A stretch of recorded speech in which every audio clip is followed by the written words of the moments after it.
Number 17. Who did we have here, Caleb? The Phoenix Suns. Tell me about what the Phoenix Suns did in the offseason. Phoenix Suns probably had one of the best off seasons from an outsider's perspective.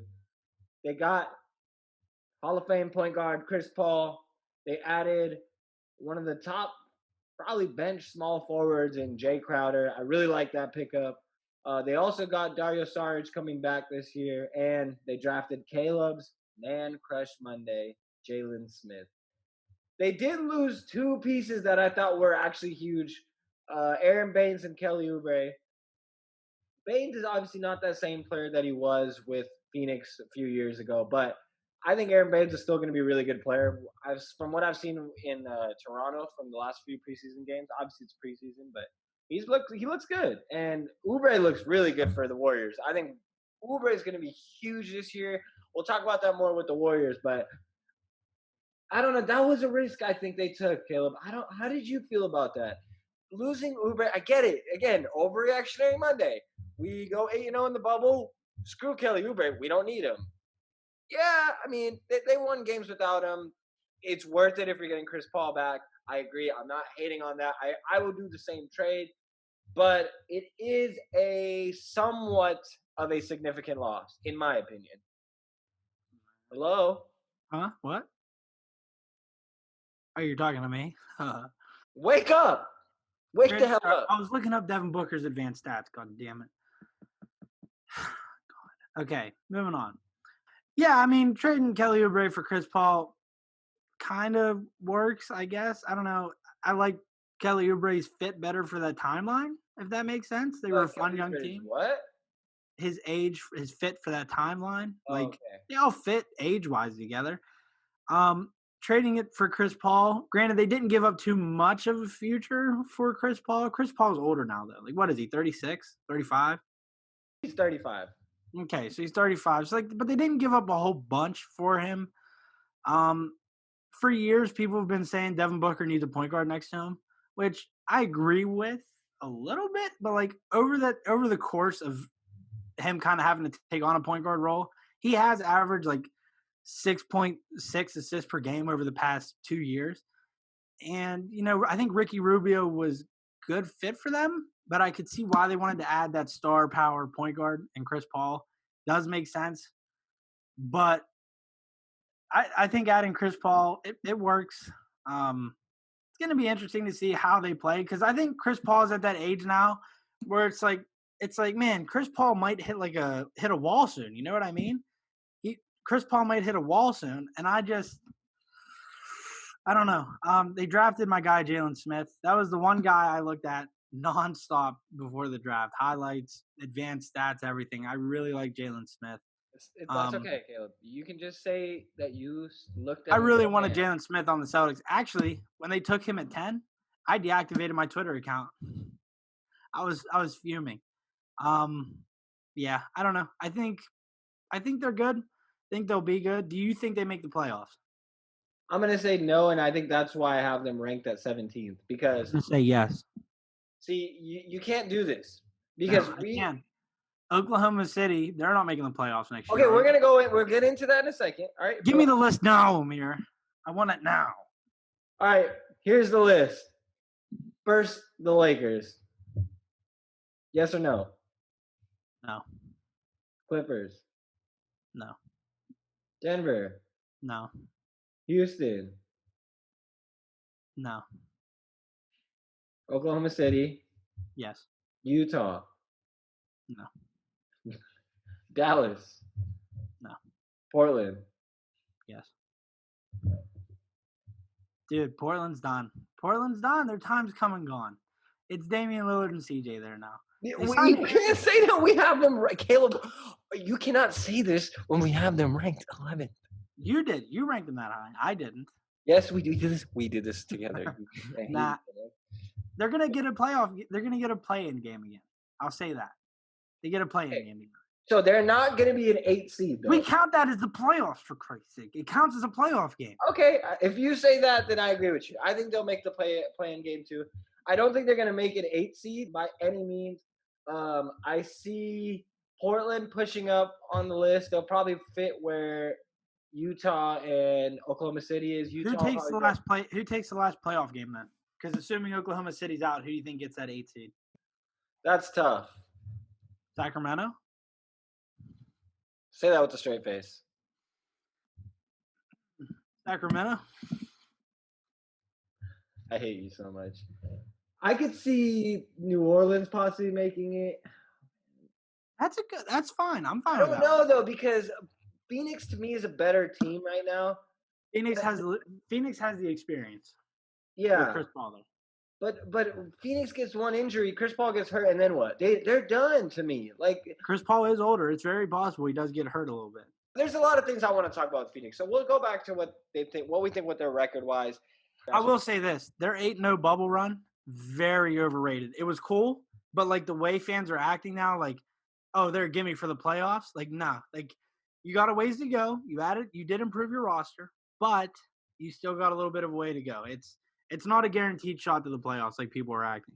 That's why Phoenix and Atlanta are my two sleeper teams. They're my two sleeper teams that people are not sleeping on, that I'm sleeping on. I'm sleeping on both of them because I don't see the hype that everybody else is. As soon as Phoenix got Chris Paul, everyone's like, yep, Phoenix making the playoffs. Yeah, everyone was like, oh, 5 seed, 6 seed. I'm like, what? Listen to yourself. In the doghouse of a West, like where it's so many good teams. Memphis, they made the playoffs this year. They're supposed to get better this year. Phoenix, they didn't make the playoffs. They're supposed to get better this year. The Spurs, I mean, they're probably worse. New Orleans is going to be better. Zion didn't play at all last year. Minnesota, they're supposed to be better. Oh, what are we doing? The Warriors are making that spot. How sure are you? I'm fairly confident that they're easily confident over Phoenix. The Warriors with Steph, Kelly Oubre, Draymond, Wiseman, Bazemore. Why are you leaving Andrew Wiggins off that list? Because Wiggins is terrible, for God's sakes. Come on. Hell no, he's not good. So Amir hates Black Canadians is what I'm hearing. What's next? Putting maple syrup on a pancake? Well, that's what most people do. So, yes, that would be what's next on most people's list. Yeah, I agree. Warriors probably get that last playoff spot. They probably finish. Honestly, if Steph goes nuclear like he's capable of, they could be a nuclear. They could be a 6 seed. I wouldn't be shocked to see it. It's Klay Thompson being out sucks, but like if you can split up what Klay Thompson can kind of bring you with Kelly Oubre and Wiggins, and you know what I mean by committee, if you can replace his production, I think they'll be good. I'm excited to see what Wiseman does. Like I said, wasn't very high on him. Not a Warriors podcast, God damn it. But no, we're talking about them now. Just cut this up, put this in for the Warriors. You started talking about them. This is your fault. You know my ADHD leads me down different highways. Let's get back on topic, Caleb. Let's go to our buy or sell real quick. First up, let's go to Phoenix head coach, not Warriors head coach, Monty Williams. I have a responsibility to develop and help these guys become the best version of themselves. And I think Chris has always felt that. And he feels a responsibility to make guys better. You may not like the way he does it sometimes, but I think if you look at his heart and his intention, you'll see a guy that might be one of the most competitive people you will ever be around. So that's head coach of the Phoenix Suns, Monty Williams, talking about Chris Paul and the impact he will bring this year for the Phoenix Suns. Caleb, my question to you, buy or sell? Monty Williams will be the coach of the year this season. Sell. I'm not getting into that. I'm not even sell. That's it. That's all I have to say. Sell. I'll keep it short. I'm going to sell too. I don't think he's going to have as big as a year as he did have last year. And again, with the 8-0 hype, I think a lot of people are expecting Monty Williams to have a good year. So if anything, he might have a disappointing year. For how other people are going to look at it, people might be disappointed. I wouldn't be surprised if people aren't too happy with the way Monty Williams does this year. If we're talking about head coaches and coach of the year, I think it's a little too early to make a prediction. Do you have anyone in mind right now, Caleb? For coach of the year? Yeah. If you don't think it'll be Monty, why do you not think it's going to be Monty? Why'd you keep it so short? Because I just feel like to be coach of the year, you have to be a high seed in the playoffs. And I think that's a little bit unfair, but like that's just how the voting committee has done it for a while. I just don't think he's going to be a high seed. Yeah, so you think it's going to go to Luke Walton, huh? No. Now I know this is going to contradict what I just said, but if the Warriors finish with a 5 seed, could Steve Kerr get that? Because he just went from the worst team in the league to now they're 5th seed in the playoffs. Could Steve Kerr get it? I think he could, and that's my pick. That's my sleeper pick. God damn it, Caleb, stop talking about the Warriors. Dude, what can I say, dude? Stephen Curry, dude. I can see your point on that. That's actually a really good one. That might have been the best thing you said on the podcast so far. Oh. Congrats. You finally said something smart. It only took you 2 weeks after me. No, because I said D'Antoni should go to Brooklyn, and 2 days later they hired him. Okay. So this is perfect example. If Brooklyn finishes as a 1 seed this year, does Steve Nash win Coach of the Year? Yes, 100%. Dude, the amount of trolling people did whenever they hired him, if they get a 1st seed, if he doesn't get Coach of the Year, something's right. Well, if he doesn't get Coach of the Year, it'll probably be because you said that Kevin Durant is washed. So that'll probably be why. Dude, he's a scrub. He's moving like freaking Bruno Caboclo out there. He ain't the same anymore. Next up on our buy or sell, we have DeAndre Ayton. Me, the way I feel, I work so hard coming out of this bubble that I'm not worried about what's next. I'm working so hard right now on what's in front of me that I know these results are gonna make its way. That's how hard I'm working every day. I thought I was working hard during the suspension, during my injuries, but no. This right here is Willie.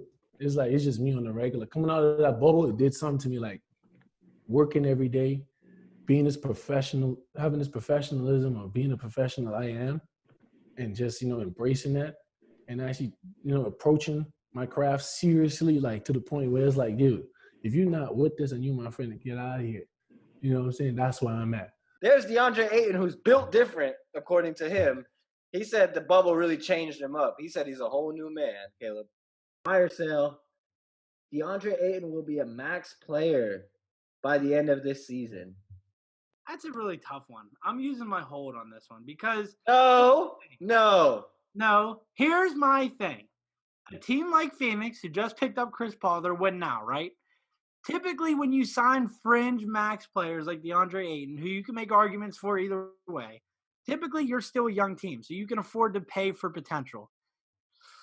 I'm going to say that he's not a max player for now. He still has some ways to go, but I could definitely see him maybe getting it. I'm holding. So you're selling. Okay. I'm holding. I'm going to sell too. I don't think DeAndre Ayton's a max player. To me, he wasn't even the best big man that came out of the draft. I thought that was Marvin Bagley. That was Marvin Bagley for sure. Shut up. I thought it was Marvin Bagley. DeAndre Ayton, again, super talented player. I honestly think part of the reason going him number one, and again, I'm probably going to get a bunch of Suns fans attacking me and a bunch of NBA analysts on me, but was DeAndre Ayton really consensus number one? Or was he just because he went to U of A and, hey, Robert Sarver freaking funds U of A every year. He funds their sports management program. Like, he does all this stuff at the University of Arizona. That's his alumni. He averaged 18 and 11 and a half, dude. He's good. It just think that he's a pretty talented young man, and I do think that he could possibly be a max player. It's going to take a decent-sized leap this year. Like, I'll say this. If Chris Paul and Devin Booker come to the show, and they're obviously struggling because of DeAndre Ayton, he is not getting that max contract. But if Ayton comes out, let's just say Ayton comes out and averages like 21 and 13. Do you pay him a max? Yeah, but again, he's still a horrible defender. He is pretty bad. He's really slow-footed. Like, there's a little bit about him to his game that just it concerns me. And I don't know. I think Ayton has the potential to be a max player, but will he be? No. If you're asking, is Phoenix going to give him the max? I will say yes. But is he worth the max? No. Jalen Smith. They just drafted Jalen Smith, and I am so excited to watch Jalen Smith, dude. Rookie of the year. Hide the passion in your pants, all right? Please. I love Jalen Smith. I can't help it. Last one. Let's go to Chris Paul. He's not only like talented, like he's a dog. You know what I mean? Like he's really competitive. Like I know Book, and when we hoop and play against each other, we be about to fight. And they'll be about to fight a lot of times. There you have Chris Paul talking about his new teammate, Devin Booker, and talking about his new team and how excited he is to play with each other and how they used to fight against each other as opponents. So he's excited to be playing with him. Caleb, my question to you, Chris Paul and Devin Booker's backcourt will be successful. Buy or sell? Buy, because I think they're both really competitive. And I think whenever you put two competitive guys together, I think it works out pretty well. And I would say that it's going to work out pretty decently. Now, I would say it's going to work out pretty good. Like I said, two competitive guys together, built different, you're going to have a pretty good backcourt. I would say that it's going to work out, so I am going to buy that. I agree. I'm going to buy as well. And the reason why I'm buying is I think Chris Paul is the perfect backcourt partner for Devin Booker. And the reason I say that is Devin Booker is more of an isolation type of guy. He is a guy that needs the ball in his hands a lot. And I know a lot of people say, well, Devin Booker can play point guard, right? He can be the guy that can play make. He's the guy that has the ball in his hands a lot, so he can be a point guard. He doesn't need another ball handler, another playmaking guy on his team. Wrong, and here's why you're wrong. Because, again, let's look at Houston. Houston had so much success because Harden and Chris Paul fit very well together. I could see a lot of the same with Devin Booker and Chris Paul. Does that mean that Devin Booker is the same player as James Harden? No. Does that mean that They're close? What? They're close. Does that mean that they're both ball hogs? Yeah. But that doesn't mean that they're going to have the same impact as he had in Houston. I still think Chris Paul is a good fit for him. Long-term wise, it's a horrible fit because what the hell do you do after Chris Paul retires? Or what happens if Chris Paul gets a major injury? He's going on the end of his career. That's my thing, dude. Like, whenever you get a guy like Chris Paul at his age, like, it's kind of a ticking time bomb. Like, you're kind of waiting for him to hit a wall and decline. Like, you're rolling the dice that he's going to be healthy and have a good 2 years, right? He very well could have a great 2 years, but, like, you're rolling dice big time. I would assume it works out, but it's risky. It is risky, and Phoenix had a risky offseason letting go of Kelly Oubre, keeping Chris Paul. I'm excited to see that Jay Crowder addition. I think that's huge. He had a really good year last year with Miami. Jalen Smith, obviously, and Dario Saric coming back. So we'll see what they do this year.